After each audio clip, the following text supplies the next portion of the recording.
I'm going to explain to you how you can get faster for your sport and not someone else's sport in the next 5 minutes. And I'm going to clear up one of the biggest grey areas that is holding you back from being the fastest within your sport.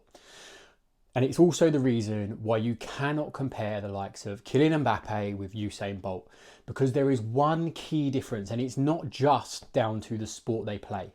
It's not just that one plays football and one plays track. It's not just that one doesn't have to worry about opponents pushing them over and the other one has to change direction.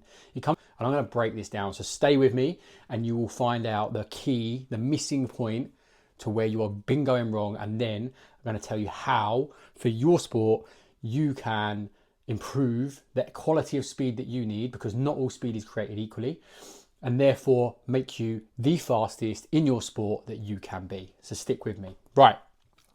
Point number one is the main key point here. What is the goal of speed within your sport? So let's take football v the 100 meters, because everyone's talking about Mbappe v Bolt or any other footballer v Bolt. But bear in mind, if you're not a footballer, this applies to any team sport that you can play. Rugby, netball, hockey, it all applies the same. Because when you look at team sport, the goal of speed has two things. It's either to exploit space or it is to close space off for your opponent. You're even using it in an attacking sense or a defensive sense. And that is what the goal of speed is. But then when we look at the goal within the 100 meters, the goal of speed within the 100 meters is much larger. And I'm going to go back to the team sport to then explain why the 100 meters is so different to what goes on in team sport, right? So look at a game of football. What is the area or what is the distance that most speed happens within? If we look at that, most speed happens within a distance of 5 to maybe 20 meters at top. More likely, the majority happens within a 5-10 meter block. So therefore, the difference is the length of time that you need to have speed, and therefore the length of time that you have to get to top speed. So within team sport, the goal of speed has to be how fast you can get to top speed in a very short space of time. Whereas in the 100 meters, the winner of the 100 meters is very rarely the guy who hits 10 meters the fastest. Because as soon as you hit top speed starts to decay. You start to lose speed as soon as you hit peak speed. Therefore, in the 100 meters, the goal is actually who can reach top speed more efficiently, furthest down the track, and hold on for the longest. That is not a requirement in football. Maybe 1 in a million chance times does a foot race occur over a long distance, and the chances are neither player is equipped to handle the speed over that distance because they don't need to be. So this is the point where we say Mbappe has a very good chance against Usain Bolt if the race is only 10 meters.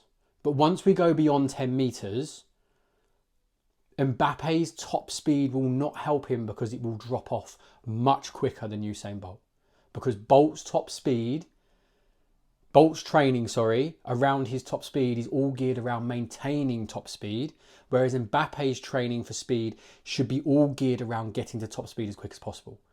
Because he doesn't have time within his sport.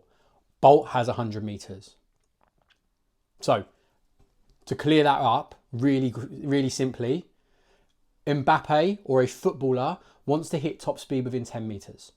It's the fastest over 5-10 meters that makes the difference. That's how they exploit space. That's how they defend space and close space off for opponents, to be quick over very short distances. In contrast, the 100 meters is the fastest person from 0 to 100. No one gives a damn if you're the fastest to 10. No one gives a damn if you're the fastest to 50. They only care about who's the fastest to 100, because that's what wins you the gold medal. Likewise, in football, the person who is quickest over 5-10 meters is going to be the one in an attacking sense to make an impact on the game. And that is what, in team sport, you want to achieve, is you want to have maximum impact in a game, and speed allows you to do that. So, team sport players, this is where we break it down. And there are many variables, and I had loads of comments over on Instagram about all the different variables. that play into it, but I don't want to get stuck in the weeds, because for me, the overall goal of what speed should be used for within the game is the thing that you need to be working on. That needs to be the pinnacle. You can't control what other players are going to do within football. You can't control whether you're going to have to make a change of direction. They're all not variables that you can control. Yes, you can work on them, but we work on being really fast over 5 to 10 meters first. So if you are a team sport player, your speed training wants to be focused, in my opinion, and what I do with my athletes, it wants to be focused on what happens from step 1 to step 7 in acceleration. Can you find nice shapes? Can you push down and back hard? Can you project the hips forward?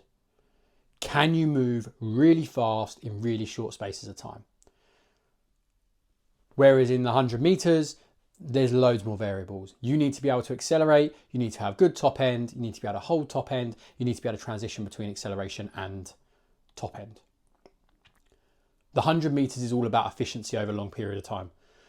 Football, rugby, hockey, netball is all about efficiency in a very short space. Can you get as much bang for your buck in as short a space as possible? And if you want to know how we do that, if you want more info on how we do that, then make sure you subscribe, because I'll be dropping more videos on how we build team sport speed. Hit that subscribe and you'll get everything where you are.